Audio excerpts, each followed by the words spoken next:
Portal tank is so OP and we're gonna see it more and more in Rifts. The reason for that is the Perma Whistle. In Throne Room, it's really needed, otherwise you can outplay Pew because the boss will just kill the Pew. And if you've seen my Deadeye District Nightmare video, it's kind of the same strat. We have a Portal tank, but this time you don't even need to have healing. The Whistle is enough, you want to have as much damage as possible, and the only secret behind having a Perma aggro is to use your whistle at precise timing. You want to whistle and then charge your portal ability, and once this portal ability is ready, you wait for your whistle to be a 4-5 seconds cooldown, then use it, and that way you can have a perma cycle of whistle PA, and have all the time the boss attacking you. That way the pews will not die. I wait for my whistle to be 4 or 5 seconds before using it, but you don't want to wait too much, because if you wait too much you can have a very tiny time window during which the boss is not aggroed anymore on you, and you can see even here in that clip that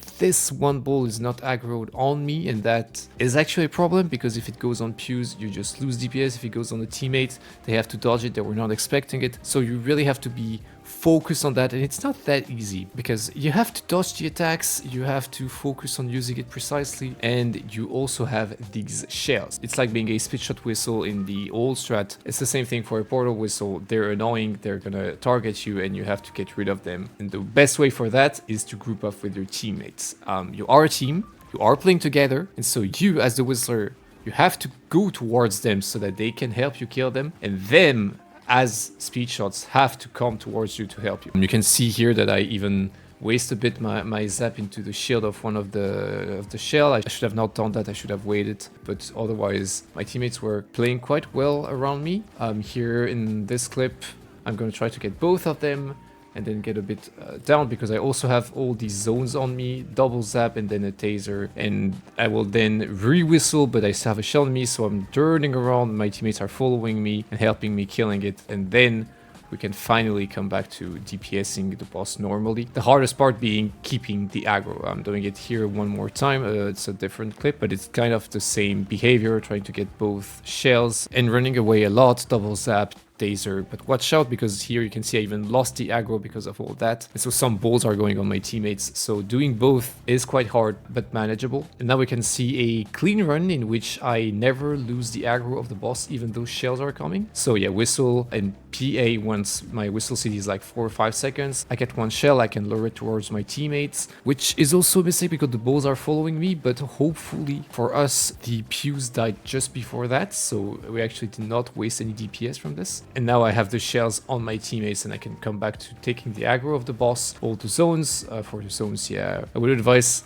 not being afraid to stop holding your attack button so you can dodge more easily, especially if you don't have your dash. And then it's the same thing when the rotating circles attack appears. Here I'm holding my whistle on purpose so that when it reaches 4 or 5 seconds I can re-whistle and never lose the aggro. Pulls all on me, and then we get into phase 2. And a 405 phase 2 is definitely on pace. I just completely threw the phase 2, so that's why it wasn't even a sub 2 pace. But otherwise that was totally it. And now this is actually a Sub2 run, full gameplay of a Sub2 run. The reason I wasn't showing this run first is because this is a shell-less run. That means it will not spawn shells, and I'm also not even really perfect when it comes to the whistle timings. But at least you get a sense of how it looks like. The zones is probably the scariest attacks, but once you get used to it, I think it's actually fine. Just don't be afraid to run a lot. Because of the zones that I ran too much, you see that one of the cone attack was not aggroed on me, so I lost the aggro a bit here, so this was one of my mistakes.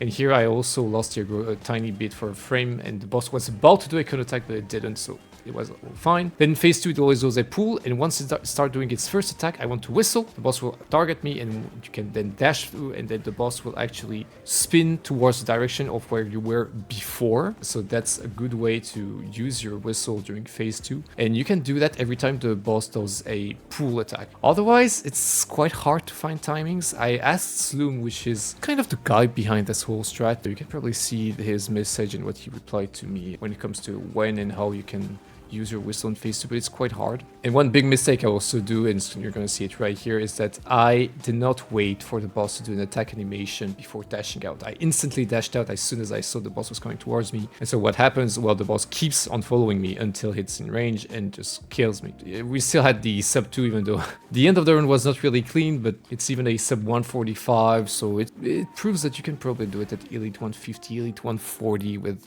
okay RNG. A big shout out to the 3 teammates that were with me, Void, Quids, and Knight of Black, and I hope this helped you, and I'll see you next one.